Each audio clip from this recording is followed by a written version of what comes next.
Hey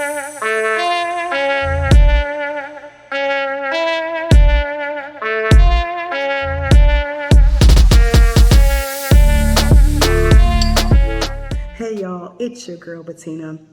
And that's right, we are back for our February episode of our Employee of the Month series.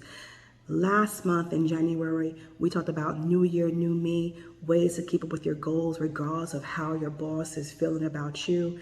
This month, we're going to talk about self-love at the workplace. Now, before we get into this month, if you have not watched last month's episode, New Year, New Me, you need to go ahead and go watch that. A lot of things I spoke about in that video, I had to repeat over the past month because so many things happened in the workplace that related right back to my video. I'm preparing you for your year. So if you want to be prepared, you need to go watch that video. After this one, of course, though. So, of course, we're in the month of love, and you're probably thinking, she's going to talk about rest and mindfulness and affirmations and all that stuff. Now, all that stuff is important, but that's not what we're talking about today. Nope. Since the football season just ended and I'm officially over my Eagles losing the Super Bowl, Eagles nails all day. We're going to talk about being your own get-back coach, or at least recruiting a get-back coach. So some of you may know what I'm talking about, but for those of you that don't, Sean McVay, the head coach of the LA Rams, literally has a get-back coach. Look up on YouTube because I don't have the time to show it to you today. But Ted Rath follows Sean McVay around the sidelines during the game and literally tosses him around to make sure that Coach McVay stays out of the way of the referees. If Coach McVay gets in the way of the ref, he runs the risk of getting a penalty for the team. In football, a penalty can cost you the game. Now I ask you, when was the last time you were your own get-back coach? When was the last time you tossed your crap out of the way to avoid a penalty? When was the last time you loved yourself enough to get out of your own way at work? So, questions for you. More questions. Did you recently want to express some feedback to your boss but never said anything, and now you're miserable because they won't change your behavior? You need to get yourself out of the way. Did you receive an offer letter and was disappointed by it, but you still accepted without negotiating? You need to get yourself out of the way. Actually, this is a great use for having someone else as your get-back coach, because as you are applying to jobs and getting these offers, you need to tell someone, oh, I just got an offer for $65,000. I think I'm going to accept it. You need that person to say to you, but I thought you wanted $75,000. So what happened?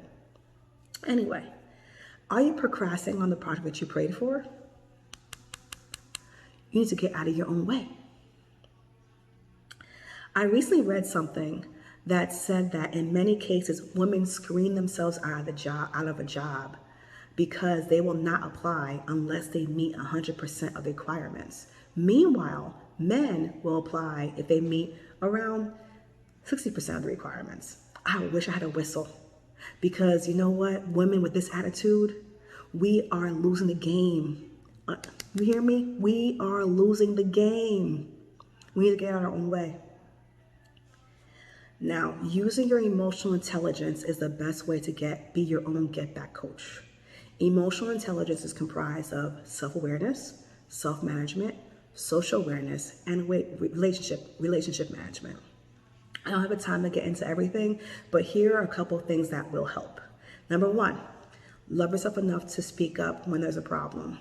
It would be great if all of our bosses had high EQ, but they don't. And you know what? They can't read your mind anyway, regardless if they have a high EQ or not. If you're having a strong physical reaction to something and it won't go away, that means you need to say something. Number two, love yourself enough to know what you want from the job. Is it pay? Is it something like maternity leave? What's the most important thing to you right now? And how do you expect this job to give it to you? If you do not know, then you cannot ask. Number three, love yourself enough to know how well you're performing from day to day and believe it. One of the most demoralizing things that can happen at work is being fired without any idea that it's coming. Trust me, I have been there. Keep your mind sharp and take note of if your job is enhancing your well-being and your skills. Be self-aware enough to know if what you're doing aligns with what your organization needs. Number 4, love yourself enough to know what is important to your organization, what they do versus what they say. What are their goals, missions, and values? Are they living up to them? What are ways that you can currently assist them or assist? What are ways that you are currently assisting them in meeting those mission and values? Number 5, love yourself enough to know your non-negotiables. Where do you draw the line? How close are you going to be with your colleagues? In what ways can your job impact your home life? Number 6, love yourself enough to be flexible.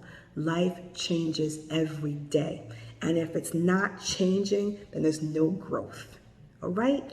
That's my time, y'all. Thank you for spending time with me. I'll see you guys next month. Later.